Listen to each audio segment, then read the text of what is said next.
2-0 down after 4 minutes. It's extraordinary what's going on at Old Trafford. But equally, we all sort of sat around going, 2-0 down after 4 minutes doesn't mean it's a given that Forest are going to win this one. It's quite early to go 2-0 down because one goal back for Manchester United can turn it, and as it proved to be, it did turn after Eriksen scored in the 17th minute. There is a great character, there's a great resilience, you could say, about Manchester United in being able to fight back. Yeah, I mean, I got back home and watched the game last night. When I got in, it was on Game of the Day, and I watched it, and there was a lot of common themes. Martial's performance was really, really poor. Really poor. Varane getting injured again is going to be another issue that Ten Hag's going to have to deal with because he barely plays more than 20-plus games in the league every season because of injuries. Fernandes was definitely United's best player. You know, and when he's on, he can win games for United.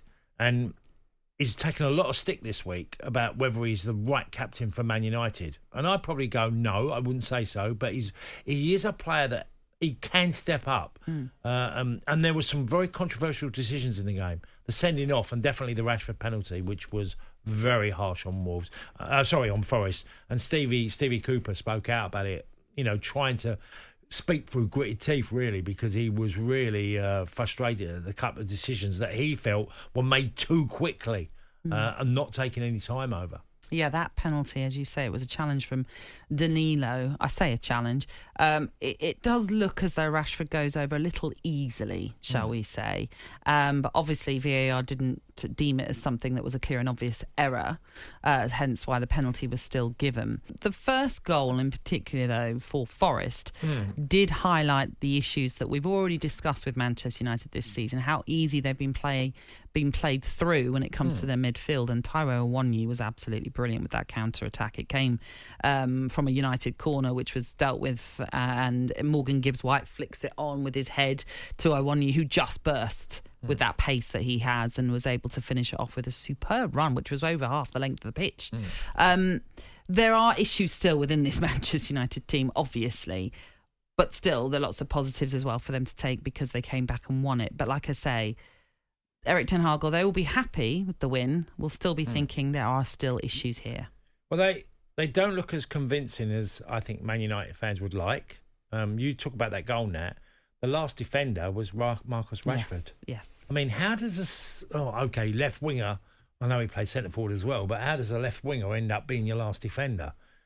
And he's chasing back, and I suppose everyone's up for the corner. That's the problem. Yeah, well, okay, but you still have to have protection there of some sort. You know, Wan-Bissaka, you know, should be a last defender for me in that position. He's quick enough, and he is a natural defender. I'm seeing Marcus Rashford. It just shows you that United are going to concede goals. Ten Hag knows that, and that they're going to have to stop that. They are not going to be able to turn games round on a regular basis and get away with it. You know, great character. You can go down that road and say, yep, I'll tell you what, the lads turned the game around, made substitutions, the performance was far better in the second half, but that will not happen long term. Over the course of the season, it'll come at a price for them. Well, especially against the, let's say, and I don't want to be dismissive of Forest, but the better teams, the teams that Man United will be expecting to compete around in the table. As for Forest, though, it's a blow, isn't it, to be 2-0 up? Yeah. Considering as well that their away form last season was so bad, they would have absolutely loved to have walked away from Old Trafford with all 3 points, just to give them that boost of knowing that they can go to these stadiums and they can get the wins that they have so desperately been after. But yeah, as I say, what a blow. 4 minutes, 2-0 up. Yeah, and you think you're going to Old Trafford and you're going to get 2 goals today. Yeah. You know, and you take something. I mean, Awoniyi looks very dangerous, and Morgan Gibbs-White, and you add in Johnson. They're 3 live wires. So Forest are going to probably get more goals this year. They look far more settled in forward areas. I mean, Awoniyi's got, 7 on the spin now from the end of last season and into this season. So, yeah, I think Steve Cooper will love that. And someone to pick out, as you've just mentioned, Gibbs-White. He's just done brilliantly for Nottingham Forest. He was pivotal yesterday in the 2 goals. Like I mentioned, that flick-on header for a Awoniyi, and then it was his free kick into the box for Willy Bolly to head home, which was an extraordinary goal in itself. Because weird goal. Didn't jump, didn't move. It was all very static. But yeah, somehow it just fell rightly on his head and he just headed it in. It was bizarre. Yeah, it was. He'll take it. But, you know, Forest are going to compete because they do look like far more likely than last season. They'll get more. I think they'll score more than last year. It's just, can they keep games a little bit tighter? An opportunity missed for them, I'm sure, Steve Cooper. It's never easy going to Old Trafford. There's huge demands, and you come up a team with the stature of Man United. You expect, they'll probably come away saying, "Should have got something." We've done enough in the game, and like I said, the 2 major incidents were the sending off and the penalty. I wasn't convinced about the penalty. And Varane going off at half time, essentially. No Harry Maguire. He didn't. He wasn't the first thought from Erik Ten Hag. I mean, what does that say for Harry Maguire? Well, he's way down the pecking order.